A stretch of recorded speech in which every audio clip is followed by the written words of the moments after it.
Once, high school football was the thing that brought people together in the eastern Ohio town of Steubenville.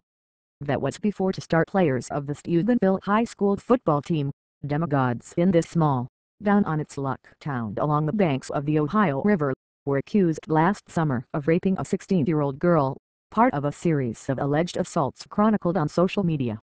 With the two boys at the center of the case set to go to trial on rape charges on Wednesday, an unwelcome national spotlight is shining on Steubenville.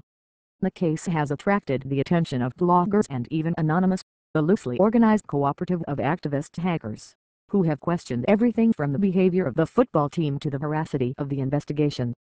Amid social media pressure and allegations of a cover-up, community leaders went on the offensive on the eve of the trial to offer support for community businesses and the embattled football team known as Big Red. "We all want to see justice prevail for the victim and the defendants in this case. All of you are here today because you are doing your job and writing your story," Susan Hershey, the president of the Jefferson County Chamber of Commerce, told reporters on Tuesday. "There are, however, always multiple sides to every story. There is the other side of our community, the side that has been overshadowed by this incident. Unfortunately, our community has been painted with one very unflattering, broad brush. Critics have accused community leaders of trying to paper over rampant misconduct by players of the Steubenville High School team, and have suggested that other students took part in the assaults or failed to do enough to stop them.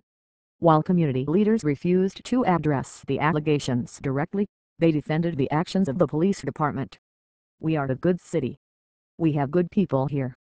Our police department is outstanding. They have done everything they can in this particular case," he said.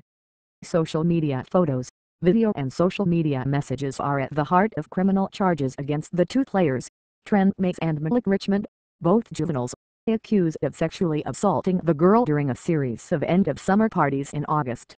Both boys have been identified by a judge in court, by defense attorneys and in newspapers and other media reports. CNN is not identifying the girl, who also is a juvenile, in accordance with its policy not to release the names of alleged rape victims. Crime blogger Alexandria Goddard, the former Steubenville resident, discovered and preserved many of the online messages about the case, at least some of which are now in the hands of authorities. She first spotted the story in the small town's newspaper and started looking into the situation on a hunch that the highly regarded football team's members were getting special treatment at the expense of the victim. One image circulated online and posted on a website maintained by Anonymous showed the girl, dressed in a t-shirt and blue shorts, her body limp, being held hand and foot by two males who appear to be teenagers. Text messages posted to social networking sites that night seemed to brag about the incident, calling the girl sloppy, making references to rape and suggesting that she had been urinated on, Goddard has said. CNN has not been able to establish whether this is true. In one 12-minute video, posted by Anonymous, one teenager makes multiple jokes about the girl's condition, saying she must have died because she didn't move during one assault. Police got involved on August 14, when the girl's mother reported the alleged assaults, according to Steubenville Police Chief William McCafferty. The family provided a zip drive showing a Twitter page, possibly with a photo, McCafferty said. McCafferty has said the same day the boys were charged, Jefferson County authorities asked for help from the state attorney general's office in investigating and prosecuting the case. On Tuesday, McCafferty told reporters that in the weeks after the story broke he received what he called hate emails. "Those bother me. I have a little girl," he said. While the attention died down for a bit, it began anew this week ahead of the trial. "It's been tough for a lot of us, but we've gotten good feedback from the community," he said. Steubenville was once a thriving steel mill town. With the mills closed, the town is a shadow of its former self as a number of its residents moved away to find work elsewhere and a number of businesses closed. Today, its population is primarily blue-collar with a median income between $33,000 and $34,000, well below the national average. The Steubenville High School football games have long been a gathering point for residents, who point to the team's against-all-odds play that help elevate its reputation in the state.